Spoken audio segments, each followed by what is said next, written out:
Today. Now let's cross over to Nyayo National Stadium where Michael Gitonga is right there going to give us the updates on what's happening as the people continue to arrive, and obviously preparations are underway for that state funeral that has been planned to go today. It's interdenominational, as Timothy Otieno has told us. Over to you, Michael. What's the latest where you are?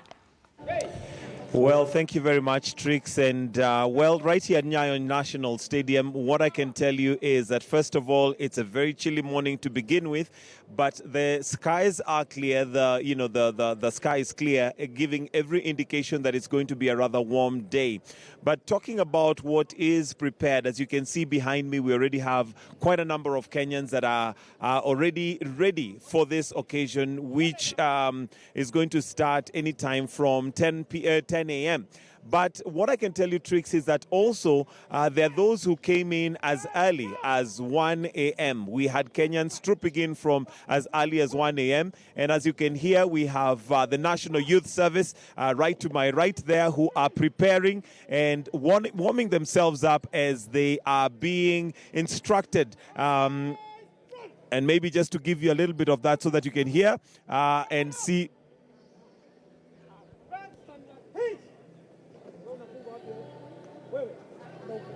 All right, and as you can see, that is the National Youth Service. They're getting themselves ready. But also, to talk in terms of security, we have a total lockdown. It's very difficult to get into Nyayo National Stadium right now. Even we, as members of the Fourth Estate, had to really ensure that you have all your badges and credentials ready, because the security is very, very tight. Anybody who might be thinking of driving into Nyayo National Stadium, forget it. It's not going to be possible because they have got instructions. Of course, with 10 heads of states expected, it is expected that security is going to be tight. Now, the capacity for Nyayo National Stadium is around 30,000, and it looks there's every indication that 30,000 will fill this place. As we were walking in, Trix, it was completely full, and we had queues going as far out as out of the stadium, with Kenyans getting themselves ready to come into this place to witness the memorial service of the late President Daniel Toroitich Arap Moi. What I can see also from where I am, we have the dais.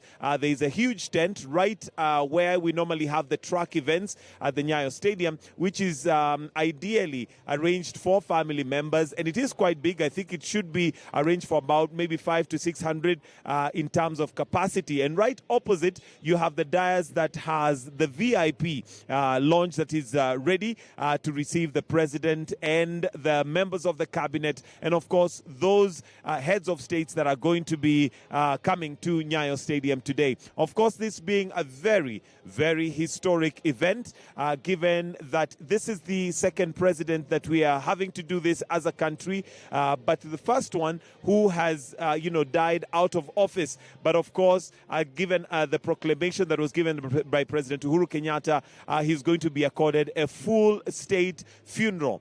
Today being Tuesday, the day that was declared a national holiday, and is one where Kenyans are going to be waiting to see what's going to happen. So in terms of preparation, Tricks, I can let you know that everything is up and ready, and I can see media houses are getting themselves ready.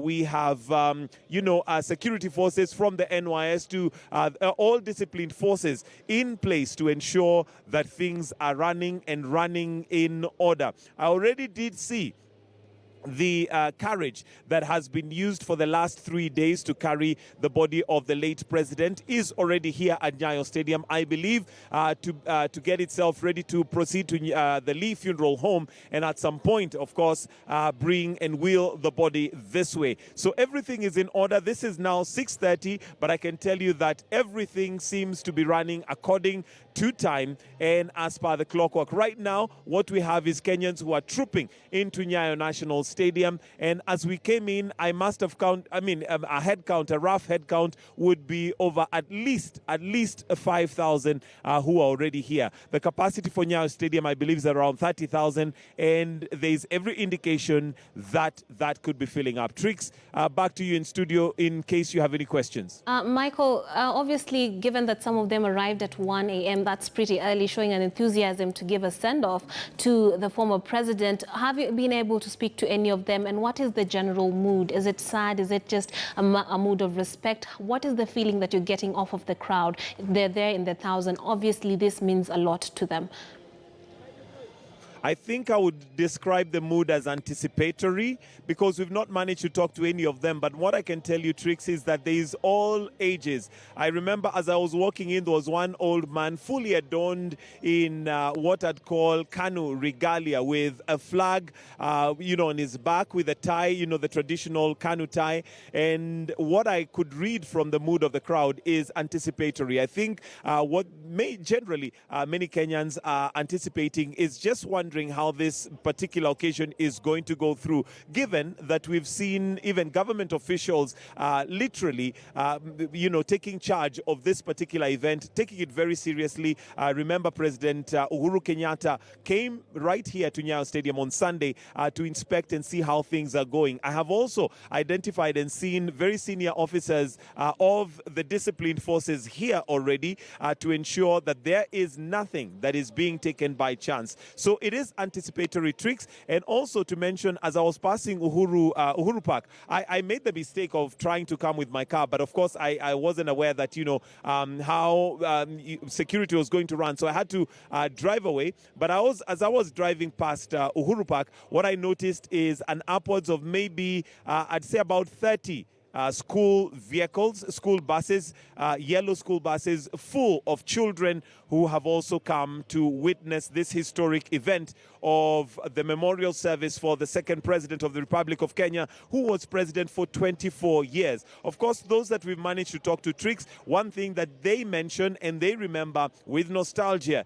is the generosity of President Daniel Arap Moi. Maziwa ya Nyayo, of course, has been one that has gone across the board as something many will remember. So school children, the old, despite the fact that it's very early, despite the fact that they're not able to walk very well, are here to witness this historic event of the memorial service for the second president of the Republic of Kenya, and that is Moi, who is going to be, of course, commemorated and eulogized right here before the funeral service and the final resting place, which is going to be taking place tomorrow in Kabarak. Tricks? Very much, Michael Gitonga, pointing out an eagerness to be a part of history from people, citizens, both young and old. He'll be giving us updates